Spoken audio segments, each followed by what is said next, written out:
Abramos nuestras Biblias al primer capítulo de Santiago y quiero leerle los versículos 2 al 12. Santiago capítulo 1, versículos 2 al 12. Hermanos míos, tened por sumo gozo cuando os halléis en diversas pruebas, sabiendo que la prueba de vuestra fe produce paciencia. Mas tenga la paciencia su obra completa, para que seáis perfectos y cabales, sin que os falte cosa alguna. Y si alguno de vosotros tiene falta de sabiduría, pídala a Dios, el cual da a todos abundantemente y sin reproche, y le será dada. Pero pida con fe, no dudando nada, porque el que duda es semejante a la onda del mar, que es arrastrada por el viento y echada de una parte a otra. No piense, pues, quien tal haga, que recibirá cosa alguna del Señor. El hombre de doble ánimo es inconstante en todos sus caminos. El hermano que es de humilde condición, gloríese en su exaltación, pero el que es rico en su humillación, porque él pasará como la flor de la hierba. Porque cuando sale el sol con calor abrasador, la hierba se seca, su flor se cae, y perece su hermosa apariencia. Así también se marchitará el rico en todas sus empresas. Bienaventurado el varón que soporta la tentación, porque cuando haya resistido la prueba, recibirá la corona de vida que Dios ha prometido a los que le aman. G.K. Chesterton dijo: yo creo en meterte al agua caliente, creo que te mantiene limpio. Y existe con toda certeza la necesidad de nuestras vidas de una prueba para ver si de hecho somos genuinos.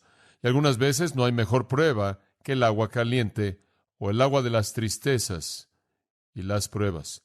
La manera en la que uno enfrenta los problemas es una indicación de su fe.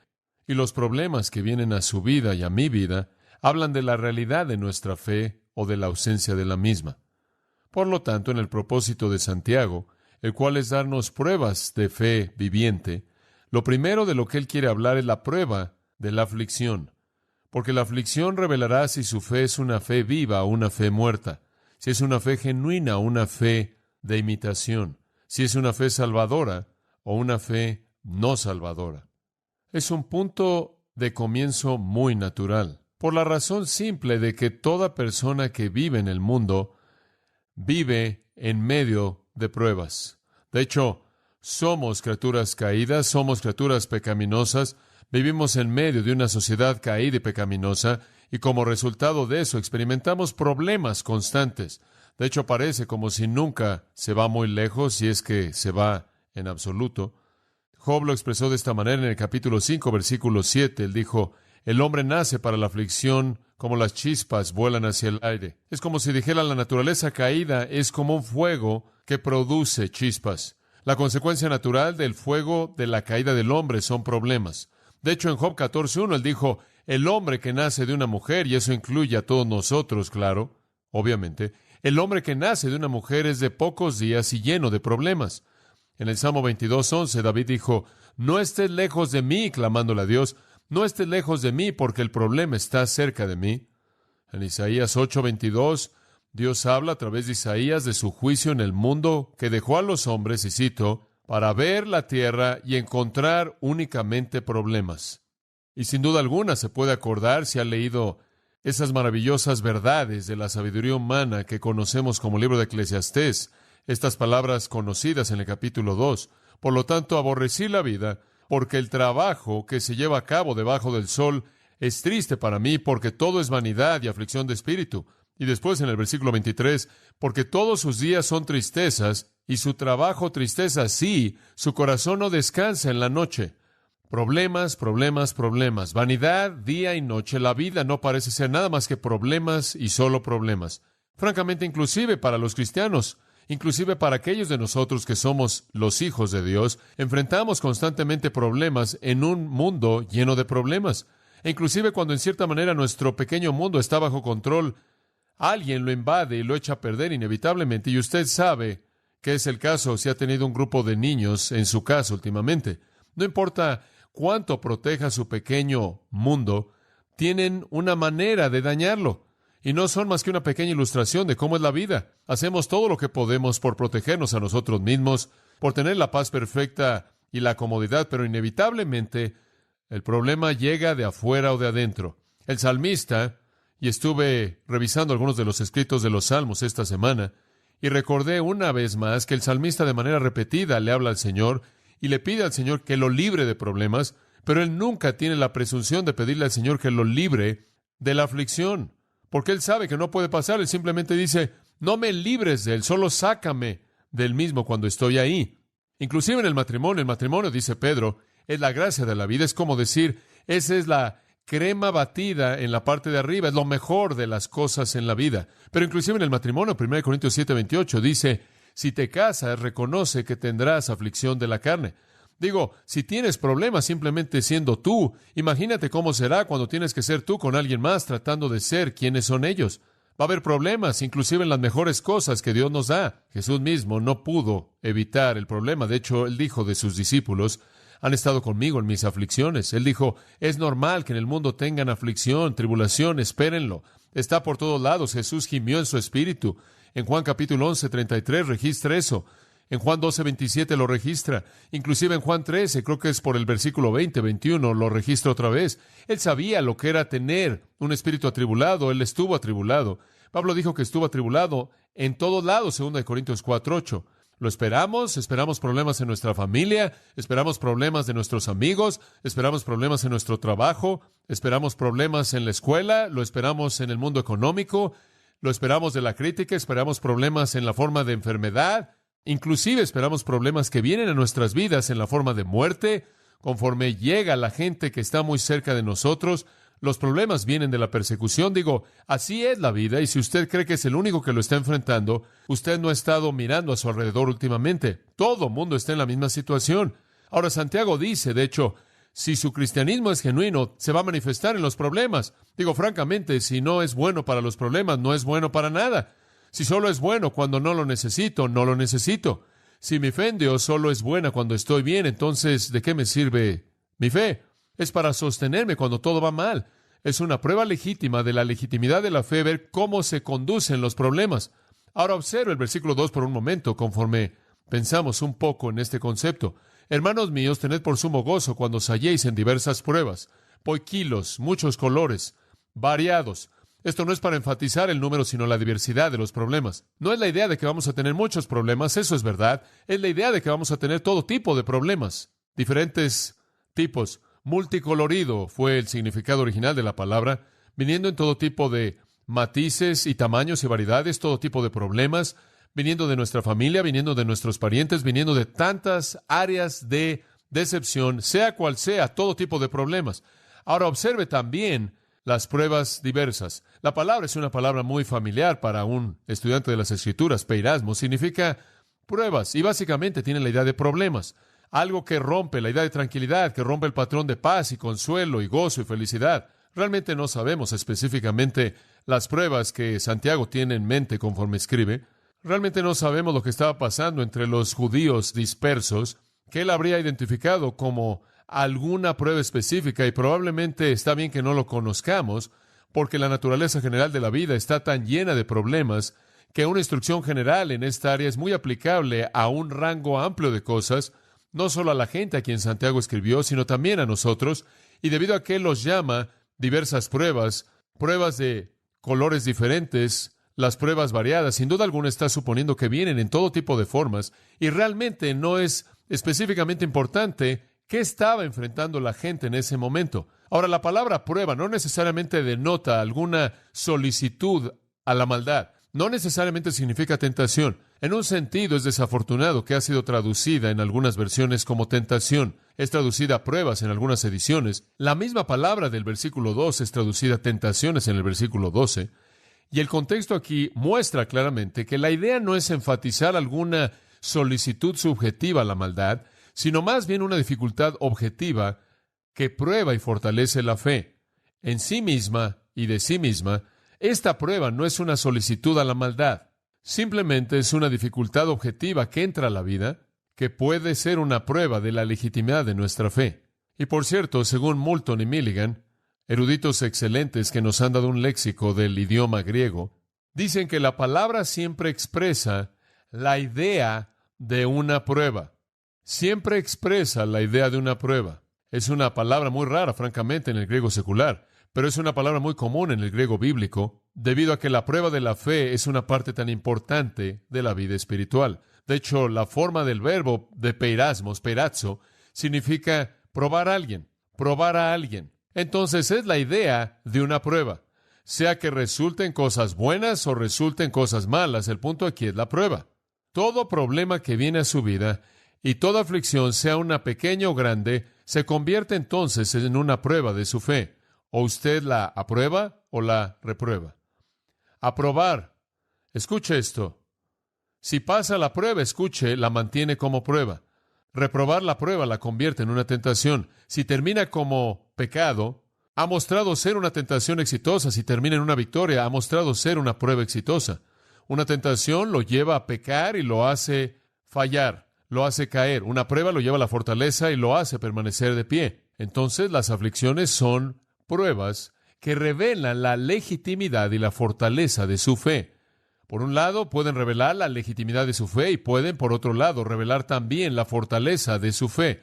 Lo que usted hace en medio de una aflicción revelará si usted realmente cree en Dios y si genuinamente es salvo, y también revelará qué tan fuerte realmente es la fe salvadora. Ahora, quiero decirle que hay muchas personas a lo largo de la historia que han pasado esto por alto. Muchas personas han pensado que Santiago estaba enfatizando mucho las obras. Y quiero que sepa en esta epístola que Santiago enfatiza mucho la fe. No está desequilibrado, es muy fuerte en la fe, no solo en las obras. Y Martín Lutero dijo, esta es una epístola de paja, mostrando que realmente era inútil porque hablaba tanto de la justicia de obras que realmente no entendió el punto. Santiago realmente enfatiza la fe y las obras solo son una manifestación.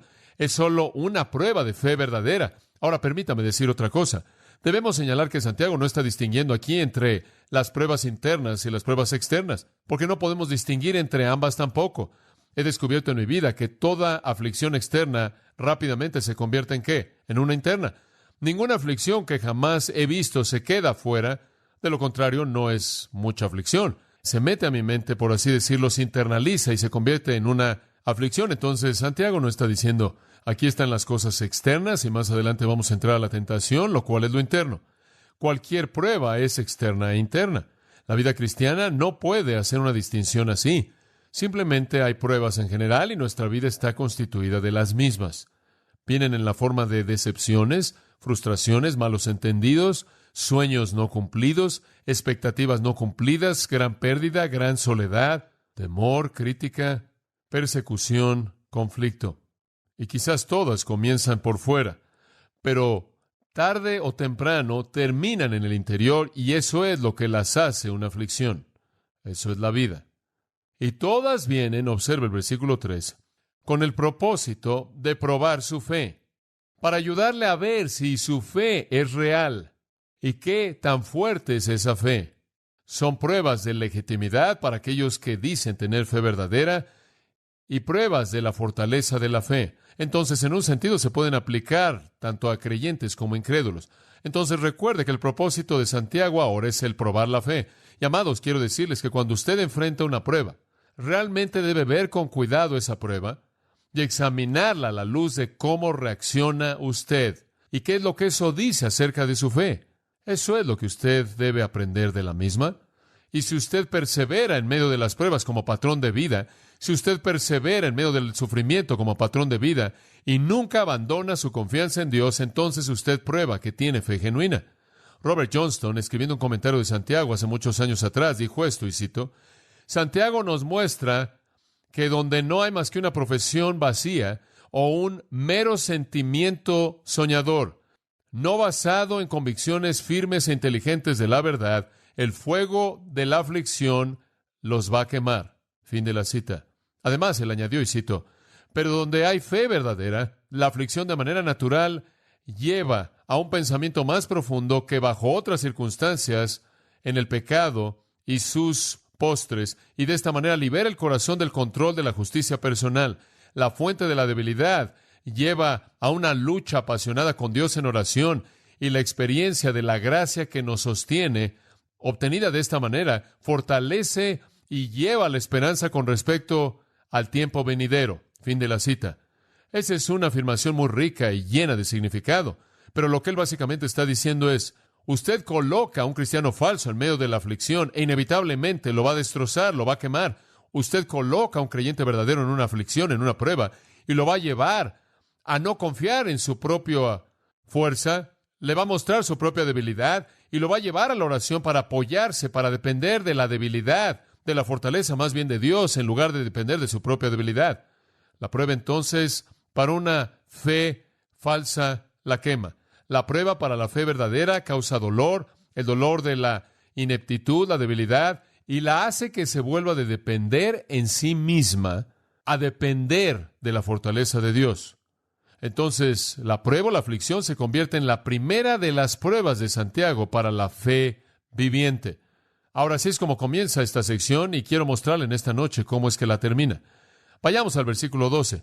Bienaventurado el varón que soporta la tentación. Esta es una bienaventuranza, por cierto, en la misma línea de Mateo 5, en donde Jesús dio las bienaventuranzas. Y le dije la semana pasada que es casi como si las bienaventuranzas y el sermón del monte se encuentran detrás del pensamiento de Santiago, y veremos esto a lo largo de la epístola.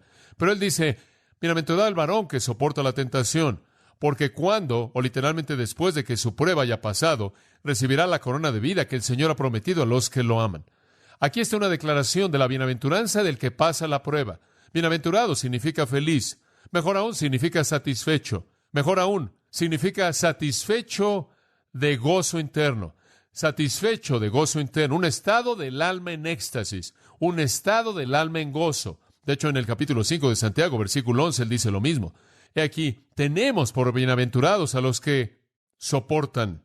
Y después él dice, deben recordar la paciencia de Job y demás.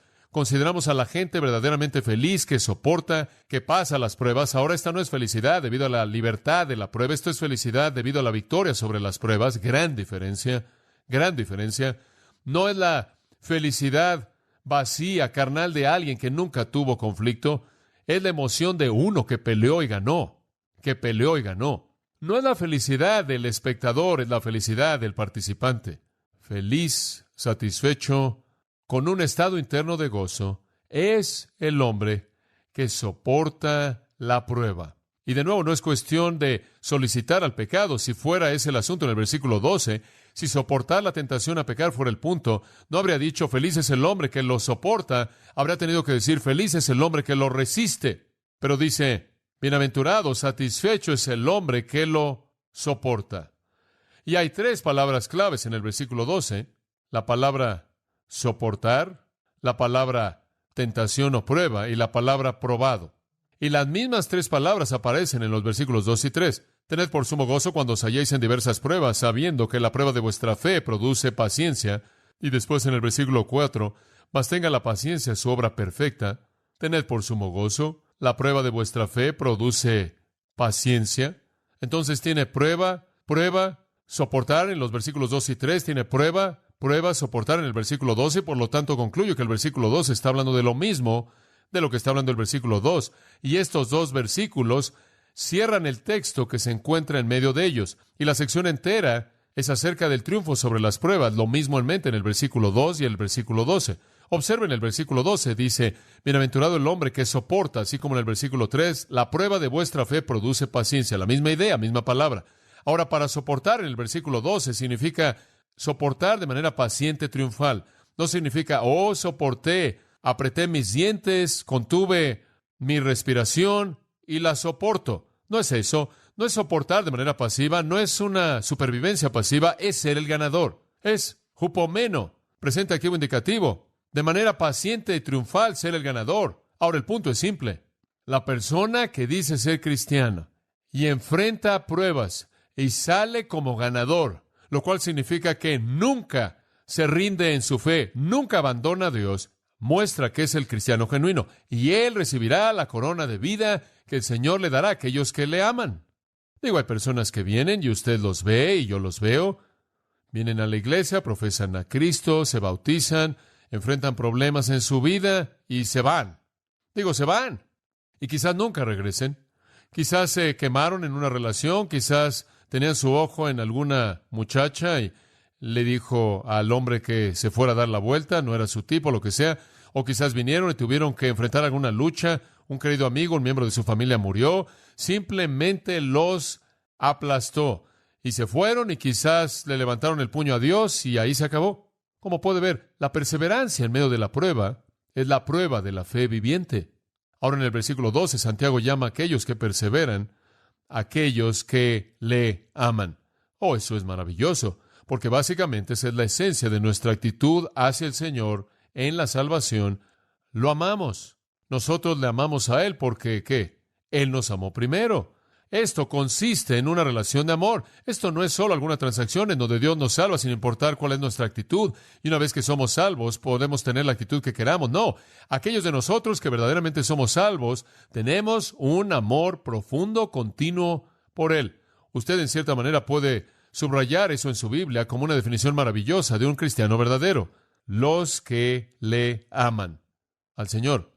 Primera de Juan 2 dice que le amaremos a Él o amaremos al mundo, pero no ambos. Si alguno ama al mundo, el amor del Padre no está en él. Digo, eso es elemental.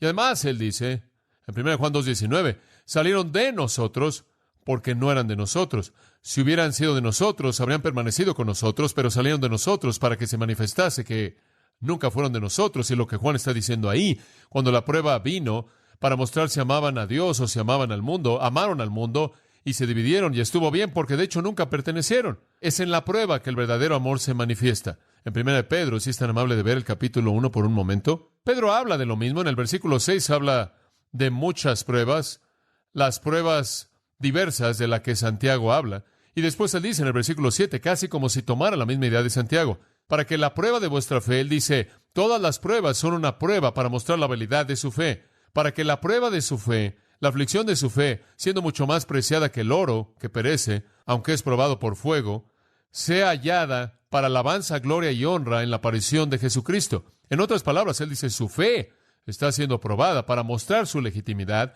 para que, teniendo fe genuina, estén de pie ante el Señor cuando Él venga. Y después, en el versículo 8, él define esa fe verdadera, a quien, sin haberle visto, ¿cuál es la siguiente palabra? Le amáis. Y de nuevo, ese mismo pensamiento, la prueba de la fe es pasada por aquellos que aman a Dios, aquellos que aman a Dios. Oímos el eco del salmista en eso. Creo que es el Salmo 97, estoy adivinando y voy a ver. Versículo 10, sí, él dice, vosotros que amáis a Jehová, aborreced el mal. Eso es correcto. Y de nuevo, el pueblo de Dios se designa como aquellos que aman al Señor. Todas las cosas son para bien para aquellos que, ¿qué? Que aman a Dios. Esa es una definición de un cristiano. Escuche, un cristiano no es alguien quien simplemente en un punto en el tiempo creyó en la verdad. Un cristiano es alguien que tiene un amor continuo por Dios. Y ese amor permanece estable, inclusive en la aflicción. Digo, ¿qué diríamos acerca de un amor a nivel humano que solo fuera bueno si no hay problemas? Olvídalo, eso no sirve de nada. El punto es simple entonces. Aquellos que le aman son aquellos que se aferran a Él en base al amor, sin importar cuál sea la prueba y la aflicción, y de esta manera prueban que su fe es genuina. ¿Qué significa amarlo?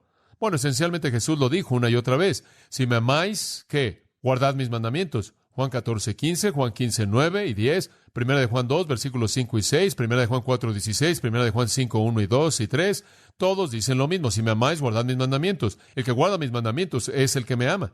Entonces, la legitimidad de la fe es edificada sobre el amor. Pero el amor, para ser demostrado como genuino, debe ser probado. Invariablemente, si es amor verdadero, pasa la prueba y mantiene obediencia.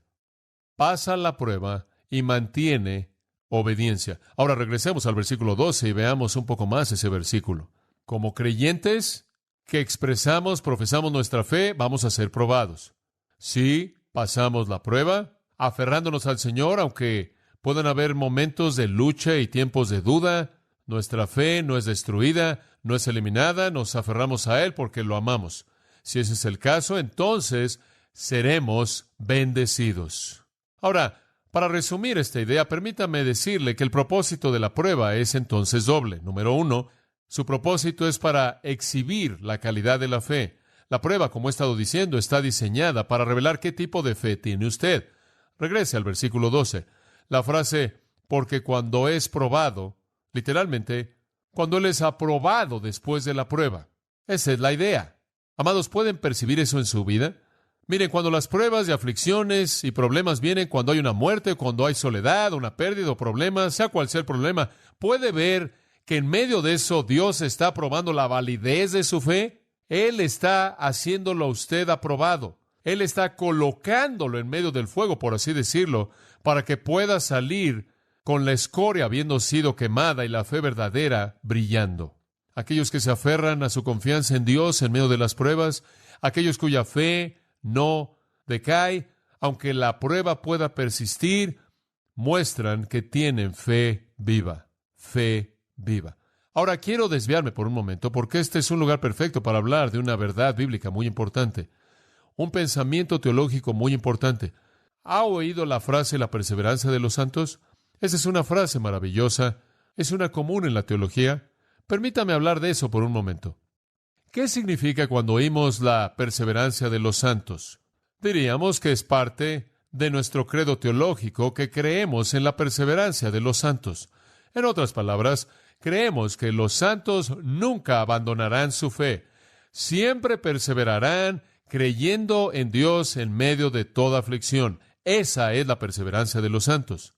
En otras palabras, no van a creer por un tiempo y van a dejar la fe, perseverarán. No habrá ninguna prueba que enfrenten que los haga rendir su fe. ¿Por qué? Porque no hay tentación ni prueba que hayas enfrentado, sino que porque no os ha sobrevenido ninguna tentación o prueba que no sea humana, sino que fiel es Dios, que no te dejará ser tentado más de lo que puedas resistir, sino que siempre dará la salida para que podáis soportar. Siempre existe la posibilidad de la perseverancia de los santos verdaderos. Y los santos verdaderos siempre perseverarán. Ese es un pensamiento muy, muy importante. Permítame decirle por qué es importante. Durante años crecí oyendo una frase llamada seguridad eterna. ¿La ha oído? Creemos en la seguridad eterna. Esa es una frase buena. De hecho, solía oírlo de esta manera. Una vez salvo, usted lo sabe. Siempre salvo, es correcto. Y esa es una frase común. Una vez salvo, siempre salvo.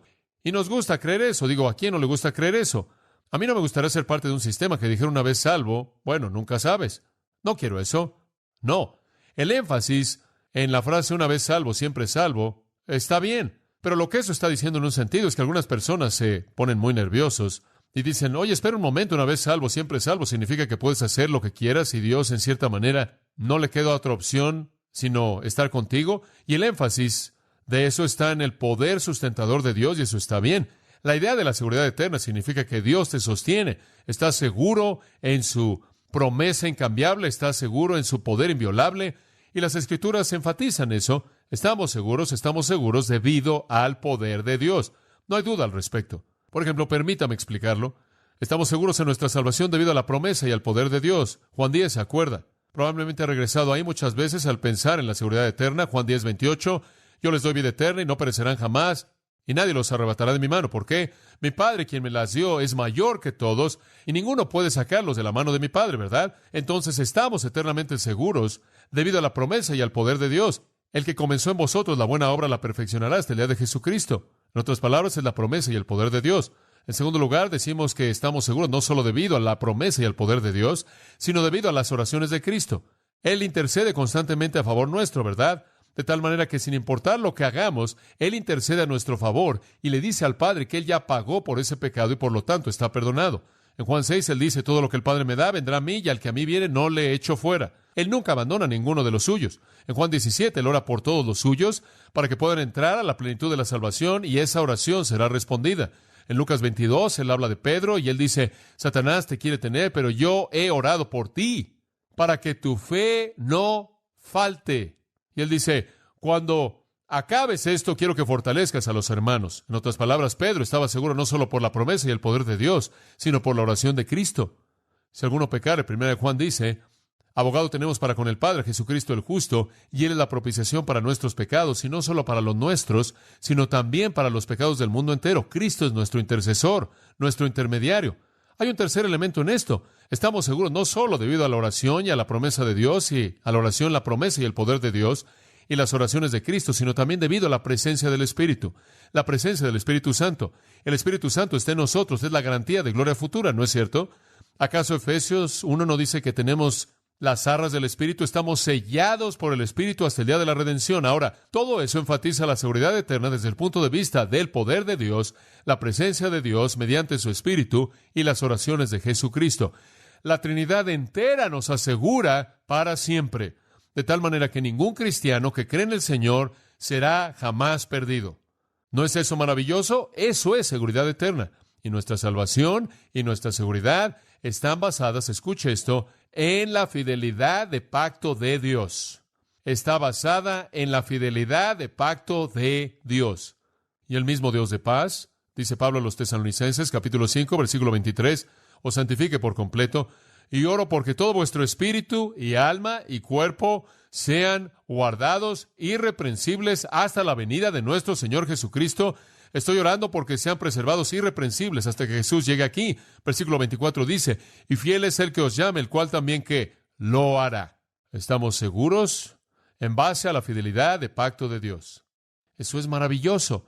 Dios preserva a su pueblo de la apostasía, Él preserva a su pueblo de desviarse, y Él los lleva a todos al cielo. Eso es claramente la enseñanza de las Escrituras. Escuche lo que las Escrituras dicen. Salmo 31. Tened buen ánimo, y Él fortalecerá vuestro corazón, todos los que esperan en Jehová. Salmo 37. Los pasos de un buen hombre son ordenados por Jehová. Salmo 37 de nuevo, versículo 28.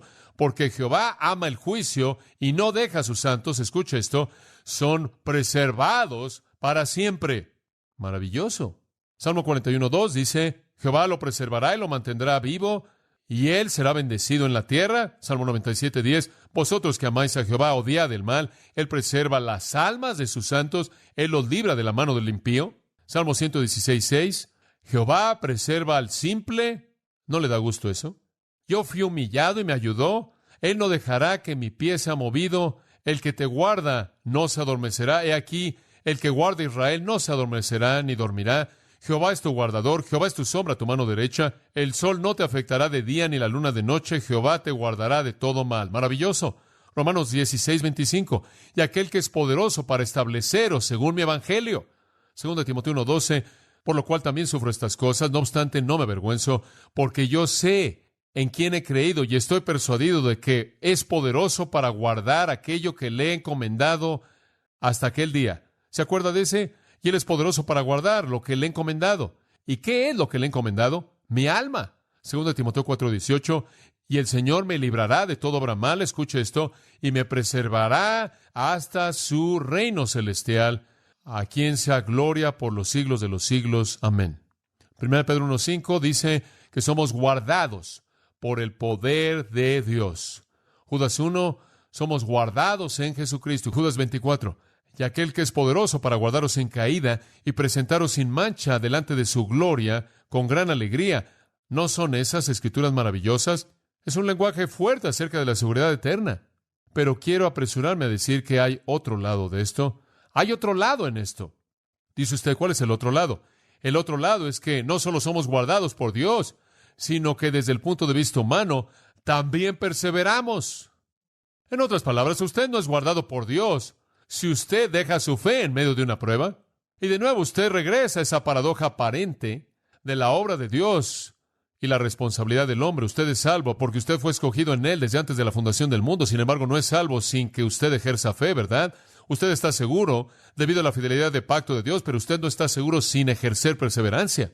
El medio, entonces, de la seguridad eterna es llevado a cabo mediante el poder del Espíritu, energizando, capacitando al creyente verdadero para perseverar en fe en medio de todas las pruebas. Luis Berkhoff, un teólogo excelente, llama la perseverancia, y cito, es operación continua del Espíritu Santo en el creyente, mediante la cual la obra de la gracia divina que se comenzó en el corazón se continúa y es llevada a su término. Fin de la cita. Entonces nuestra parte es soportar. Escuche lo que dice también en las Escrituras. Mateo 24:13, el que perseverare hasta el final será salvo. Ahora, acabamos de decir que Dios nos va a guardar. Hemos volteado la situación y parece contradictorio, pero no lo es. Es la manera en la que Él nos guarda al capacitarnos mediante su Espíritu para perseverar. Entonces Jesús le dijo a los judíos en Juan 8:31, si perseveráis en mi palabra, entonces seréis verdaderamente mis discípulos. 1 Corintios 15, además, hermanos, os declaro el evangelio que os prediqué, el cual también recibisteis, en el cual también estáis, escuche esto, por el cual también sois salvos, si recuerdan lo que os prediqué, a menos de que habéis creído por nada. Si usted no se aferra al mismo, usted muestra que su fe no fue real. Colosenses 1, escuche este texto. Y a vosotros que erais enemigos en vuestra mente por obras malas, Él ahora os ha reconciliado en el cuerpo de su carne mediante la muerte para presentaros santos y irreprensibles delante de Él. ¿No es eso maravilloso, salvación? Somos presentados a Dios santos, irreprensibles en su presencia. Después dice, si perseveráis en la fe, arraigados y no sois movidos de la esperanza del Evangelio. Usted solo es seguro si soporta. Usted solo es seguro si permanece, si soporta. El soportar es el medio por el cual la seguridad se manifiesta. Por lo tanto, Hebreos 2 dice que debemos prestar más atención a las cosas que hemos oído, no sea que en algún momento nos resbalemos. Que no nos resbalemos. Somos hechos participantes de Cristo, Hebreos 3:14, si nos aferramos de manera estable hasta el final. Hebreos 4:14 dice, retengamos nuestra profesión. Hebreos 6:12, deseamos que cada uno de ustedes muestren la misma diligencia de certeza plena de esperanza hasta el final, y no seáis perezosos, sino seguidores de aquellos, escuche, que mediante la fe y la perseverancia heredan las promesas. Esa es la perseverancia de los santos. Perseveramos, soportamos. Hebreos 10:39 dice, no somos de aquellos que se regresan para perdición, sino de aquellos que creen para la salvación del alma. Pedro inclusive dijo en 2 de Pedro 1:10, si hacéis estas cosas, nunca caeréis. Entonces el punto es que nadie está seguro que no soporta. Dice usted, bueno, ¿qué sucede cuando alguien no soporta? Muy simple, 1 de Juan 2:19, salieron de nosotros porque nunca fueron, ¿qué? De nosotros. Reprobaron la prueba de la fe genuina.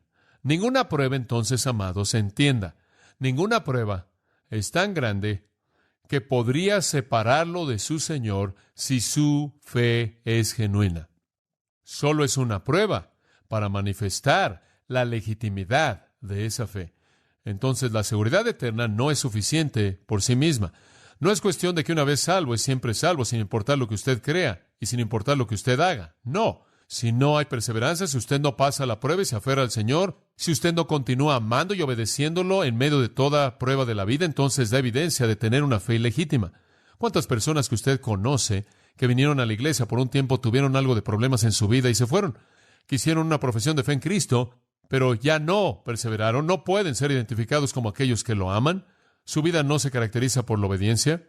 Me encanta lo que dice en la Confesión de Fe de Westminster.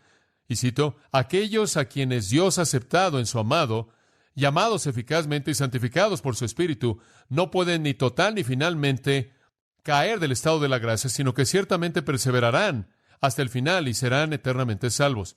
Esta perseverancia de los santos no depende de su propia libre voluntad, sino de la inmutabilidad del decreto de la elección, fluyendo del amor de Dios Padre libre e incambiable, de la eficacia del mérito e intercesión de Jesucristo, y la permanencia del Espíritu y de la simiente de Dios dentro de ellos, y la naturaleza del pacto de gracia, del cual también surge la certeza e infalibilidad del mismo. No obstante, pueden, mediante las tentaciones de Satanás y del mundo, la prevalencia de la corrupción que permanece en ellos y el descuido de los medios de su preservación, caer en pecados tristes y por un tiempo continuar en ellos, por los cuales incurren en el desagrado de Dios y entristecen a su Espíritu Santo y llegan a ser privados de